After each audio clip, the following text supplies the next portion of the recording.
aje hapa huyo Muhindi.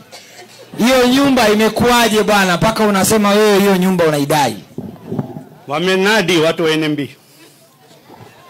Kwa nini? Mnada tulinunua. Ulinunua kwenye mnada? Ndio.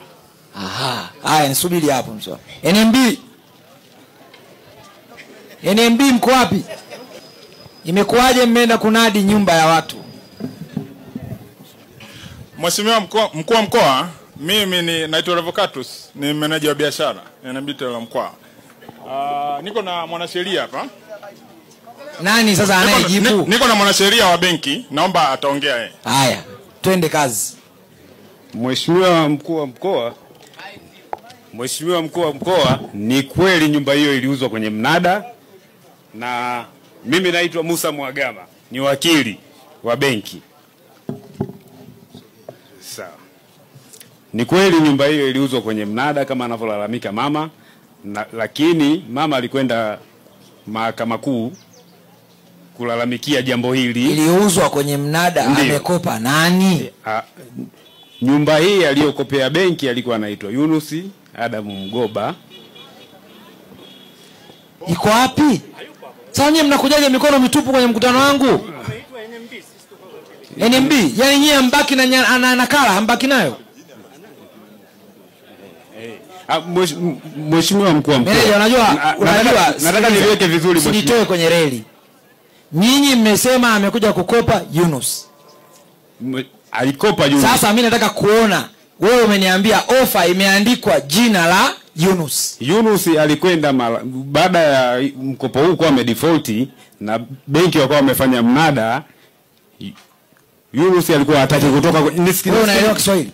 Yunus alikuuliza unaelewa Kiswahili? Naelewa vizuri sana. Aliyekuja kukopa nani? Yunus. Alileta collateral gani? Letter of offer. Ina jina gani? Yunus Adam Mgoba. Lete copy hapa.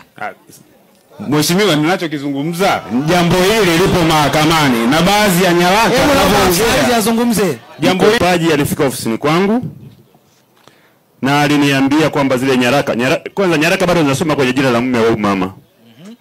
Akasema mwenyewe alichomoa nyaraka za huyo, alitoa copy ya document ya mama.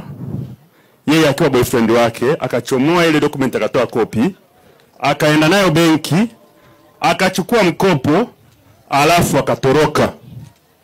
Na benki mnampa mtu mkopo kwa hati ya kutoa fotokopi? Hebu ngoja meneja ingia hapo. Wewe Mheshimiwa mkuu wa mkoa. Toka hapo kwanza.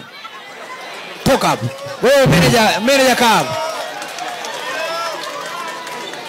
Nataka unieleze, wewe si meneja bwana.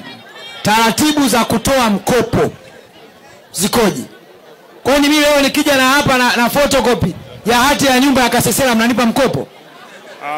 Hapana Mheshimiwa mkuu wa mkoa, lakini nilikuwa naomba nikueleze kwa ruhusa yako kwamba shauri hili liko mahakamani la kesi ya huyu mama. Kwa ni sikilize, nauliza maswali ya msingi, sijauliza proceedings za mahakama. Nauliza mlimpaje huyo Yunus mkopo? Kimsingi mkopo unatolewa na document ambayo ni halisi na lazima kuwa na consent. Kwa nini mmekwenda kutoa na afisa ardhi anasema hiyo document katoa photocopy na haina jina lake na huyo ananidanganya kwamba ina jina lake? Document kwa nini mjaja nayo hiyo document? Kimsingi kwa taratibu kukifanyika mnada tayari yule mnunuzi anakabidhiwa. Nasemaje? Nisikilize meneja. Mnada hauhalalishi jinai. Mnada hauhalalishi jinai. Kama kuna wizi umefanyika pamoja na kesi inayoendelea, unaweza kuwapiga pingu hapa sasa hivi mkaendelea na mashtaka mengine.